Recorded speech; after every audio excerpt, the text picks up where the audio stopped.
Leçon sur le contentement. Un jour où Jésus visitait le groupe d'évangélistes travaillant sous la direction de Simon Zélotès, celui-ci demanda au maître au cours de la conférence du soir « Pourquoi certaines personnes sont-elles tellement plus heureuses et contentes que d'autres? Le contentement est-il une affaire d'expérience religieuse? » Jésus répondit à la question de Simon en donnant entre autres les indications suivantes. Simon, certaines personnes sont par nature plus heureuses que d'autres. Cela dépend beaucoup, vraiment beaucoup, de la bonne volonté de l'homme à se laisser conduire et diriger par l'Esprit du Père qui vit en lui. N'as-tu pas lu dans les Écritures ces paroles du sage? L'esprit de l'homme est la lampe du Seigneur, scrutant tout son domaine intérieur. Et aussi que ces mortels ainsi guidés par l'Esprit disent « Les cordeaux sont tombés sur moi en des lieux agréables.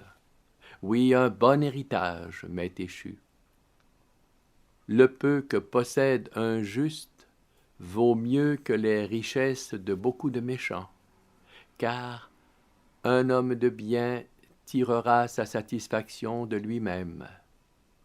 Un cœur joyeux donne de l'allégresse. Il est une fête continuelle. Mieux vaut un peu de bien avec le respect du Seigneur qu'un grand trésor accompagné d'ennui. Mieux vaut un repas de légumes avec de l'amour qu'un bœuf gras accompagné de haine. Mieux valent de petites ressources avec droiture que de grands revenus sans rectitude. Un cœur joyeux fait du bien, comme un médicament. Mieux vaut posséder une poignée de grains avec quiétude qu'une surabondance de biens avec des chagrins et des vexations d'esprit. Les chagrins des hommes proviennent en grande partie de leurs ambitions déçues et des blessures infligées à leur orgueil. Les hommes se doivent à eux-mêmes de mener aussi bien que possible leur vie sur terre. Mais lorsqu'ils ont fait de sincères efforts dans ce sens, ils devraient accepter gaiement leur sort et faire montre d'ingéniosité pour tirer le meilleur parti de ce qui leur est échu. Une trop grande partie des difficultés des hommes tire son origine de la profonde peur instinctive de leur cœur. Le méchant s'enfuit alors que nul ne le poursuit.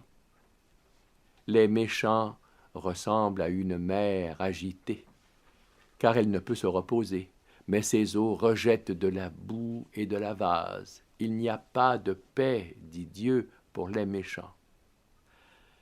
Ne recherchez donc pas une paix trompeuse et des joies temporaires, mais plutôt l'assurance de la foi et la sécurité de la filiation divine qui donne la quiétude, le contentement et la joie suprême dans l'esprit.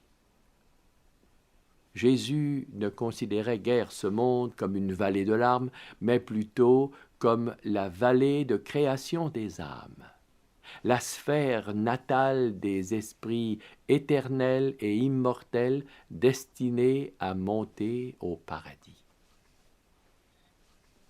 Que dois-je faire pour être sauvé? Le maître s'occupait d'enseigner un groupe de 12 jeunes évangélistes travaillant sous la direction de Jacob et le groupe des 12 femmes lorsque Rachel lui posa la question suivante.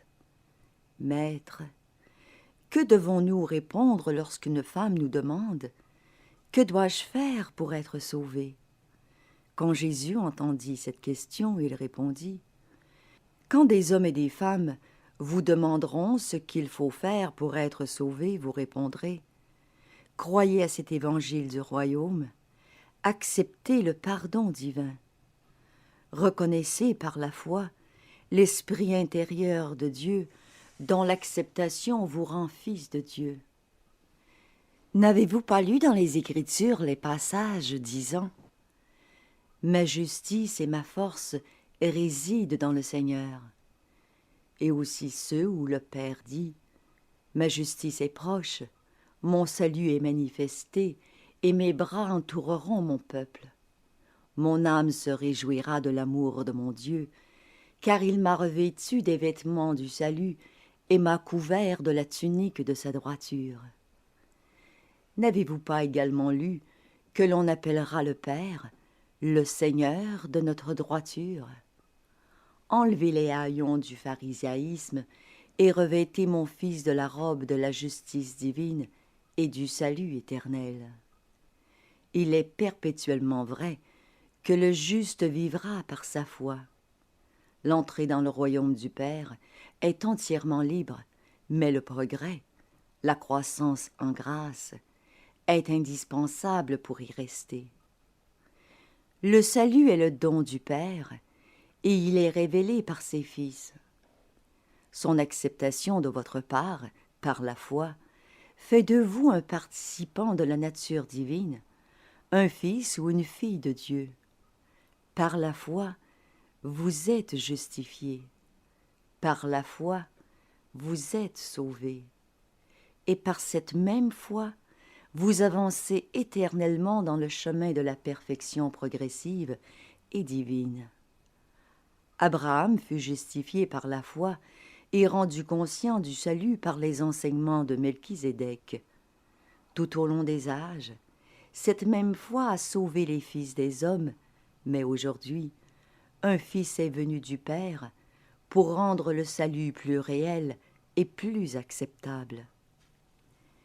Jésus se résuma en disant « On ne peut ni acheter le salut, ni gagner la droiture.